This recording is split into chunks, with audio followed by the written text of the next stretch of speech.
সুন্দর এই দৃশ্যটি আঁকানোর জন্য আজকে তোমাদের আমি সবচাইতে সহজ কৌশল শেখাবো। প্রথমে আমরা আর্ট পেপারের একদমই মাঝ বরাবর সোজা একটা দাগ টেনে নিয়েছি এবং এই দাগের ওপরেই দেখো আমি ঢেউ কেটে ছোট বড় করে করে দূরের গাছপালা এঁকে নিয়েছি। এভাবে তোমরা প্রথমে একটা দাগের ওপরে এভাবে দূরের গাছপালা এঁকে নেবে এবং এইটার ওপরে আমরা মোট 2টা পাহাড় আঁকাবো। এ পাশে একটা পাহাড় আঁকাবো এবং এই পাশে একটা পাহাড় আঁকাবো। দেখো এ পাশ থেকে আমি পাহাড়টা আঁকানো শুরু করে দিয়েছি। বাঁকা করে দাগ টেনে ওপরের দিকে নিয়ে যাবে এবং ওপর থেকে নামিয়ে আবারও নিচের দিকে নিয়ে আসবে। এরপর এর মাঝখান থেকে আবারও ওপরের দিকে নিয়ে গিয়ে নিচে নামিয়ে দেবে। এই যে দুই পাশে পাহাড় হলো এবং মাঝখানে আমরা একটা সূর্য এঁকে নিয়েছি, দেখো অর্ধবৃত্ত করে। এরপরে এই সূর্যের রশ্মি দেব একটা ছোট একটা বড়, একটা ছোট দাগ একটা বড় দাগ। এভাবে আমরা সূর্যের রশ্মিটাও এঁকে ফেললাম। এখন দেখো আমাদের ওপরকার কাজ একদমই কমপ্লিট, ওপরে আর কোনো কাজ নেই। এখন আমরা সম্পূর্ণ নিচে কাজ করব। এই সোজাসুজি আমি একটা দাগ টেনে দেবো। দেখো এখানে আমি একটা দাগ টেনে দিয়েছি।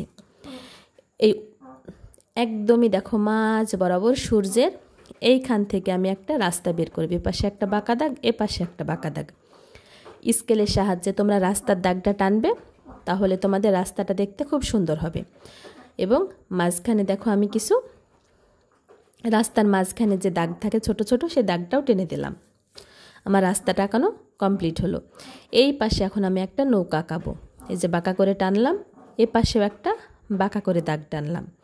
এরপরে এর মাথায় থেকে ধরে এই মাথা পর্যন্ত টেনে দেব। 2 মাথা একসাথে লাগিয়ে দিলাম।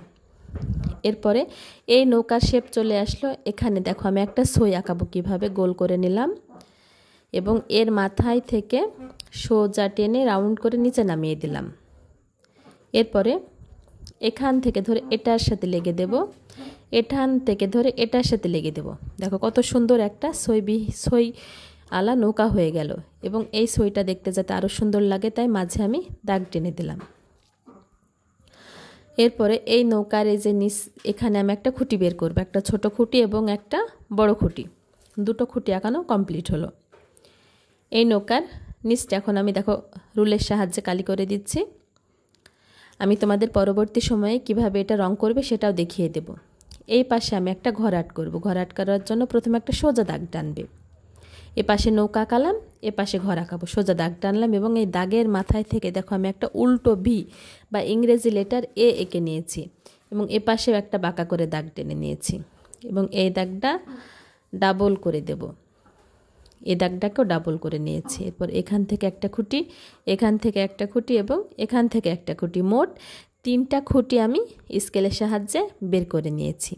দেখো মাঝখানকার খুঁটিটা আমি সবচাইতে বড় করেছি এবং এই 3টা খুঁটি একে অপরের সাথে স্কেল দিয়ে দাগ টেনে লাগিয়ে দেব এবং চিকন করে এর নিচে আর একটা দাগ টেনে ধারে এঁকে দেব। ঘর আঁকানো কমপ্লিট হলো। এই ঘরের এখন দরজা এবং জানালা আঁকানোর পালা। আমি দরজাটা এঁকে নেব। দেখো দরজা আঁকানো কমপ্লিট হলো এবং জানালাটা এঁকে নিলাম। আমার দৃশ্যটা প্রায় কমপ্লিট। সহজ কৌশলে আমি তোমাদের সুন্দর দৃশ্যটা এঁকে দেখালাম। এরপর এই যে পানি নদীটা যাতে দেখতে আরও সুন্দর লাগে, এই জন্য আমি দেখো দাগ টেনে ছোট ছোট দাগ টেনে নদীর পানি এঁকে দিলাম। এরপরে রুলের সাহায্যে আমি আরও কিছু ডিটেলস অ্যাড করছি। তো আমি রং করেও তোমাদের দেখাচ্ছি দৃশ্যটা রং করার পর কেমন হয়েছে। তো তার আগে আমি রুলের সাহায্যে কিছু কালি করেও তোমাদের দেখিয়ে দিচ্ছি যে কালি করার পরে রুলের সাহায্যে অনেকে আছে যে রং করতে চাও না, রুলের সাহায্যে কালি করতে চাও। তো আমি সেটাও তোমাদের দেখিয়ে দিচ্ছি। এরপরে তোমরা কোথায় কোন জায়গায় কোন রং করবে সেটাও আমি তোমাদের দেখিয়ে দেব। তোমরা দেখলে বুঝতে পারবে যে আমি কোন জায়গায় কোন কোন রং ব্যবহার করেছি। তোমরা সেভাবে ব্যবহার করলেও তোমাদের দৃশ্যটাও সুন্দর হয়ে যাবে। তো দেখতে থাকো আর শিখতে থাকো। আর এখনও যারা আমার চ্যানেলটাকে সাবস্ক্রাইব করোনি প্লিজ সাবস্ক্রাইব করে দিও আর একটা লাইক করে দিও, যাতে ভিডিও বানানোর ইচ্ছেটা অনেক গুণ বেড়ে যায়। তো দেখতেই পাচ্ছ আমার রুলের সাহায্যে কালি করে দিচ্ছি। রুলের সাহায্যে এখানে যে দেওয়া প্রয়োজন সেগুলো দিয়ে নিচ্ছি। প্রায় শেষ। এখনই আমি তোমাদের রং করা ভিডিওটা দেখাচ্ছি। এই যে রং করার পরে আমার দৃশ্যের ফাইনাল লুক। রং করার পরে তোমরা এভাবে রং করবে, তাহলে তোমাদের দৃশ্যটা দেখতে ঠিক এতটাই সুন্দর লাগবে। তো আজকের মতন বিদায় নিচ্ছি। আল্লাহ হাফেজ।